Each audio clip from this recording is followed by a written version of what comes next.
৩২টি দেশের সামরিক জোট ন্যাটোর মূল লক্ষ্য সদস্য রাষ্ট্রগুলোর রাজনৈতিক ও সামরিক নিরাপত্তা নিশ্চিত করা।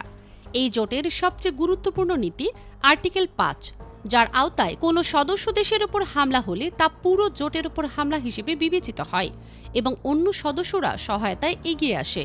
কিন্তু ইরান যুদ্ধে দেখা যাচ্ছে উল্টো চিত্র। যুক্তরাষ্ট্রকে সহায়তা করছে না ইউরোপের কোনো দেশ। এমনকি যুদ্ধবিমানের জন্য নিজেদের আকাশসীমা বন্ধ রেখেছে ইউরোপের কয়েকটি দেশ। আর এতেই চটেছেন মার্কিন প্রেসিডেন্ট ডোনাল্ড ট্রাম্প। ইরানের সঙ্গে চলমান সংঘাত শেষ হলে ন্যাটোর সঙ্গে যুক্তরাষ্ট্রের সম্পর্ক নতুন করে মূল্যায়ন করা হতে পারে বলে জানিয়েছেন দেশটির পররাষ্ট্রমন্ত্রী মার্কো রুবিও। মঙ্গলবার ফক্স নিউজকে দেয়া এক সাক্ষাৎকারে তিনি বলেন, এই যুদ্ধ শেষ হবার পর ন্যাটোর সঙ্গে যুক্তরাষ্ট্রের সম্পর্কের গুরুত্ব ও ব্যয় পুনর্বিবেচনা করা প্রয়োজন হতে পারে। এ বিষয়ে চূড়ান্ত সিদ্ধান্ত নেবেন প্রেসিডেন্ট ডোনাল্ড ট্রাম্প।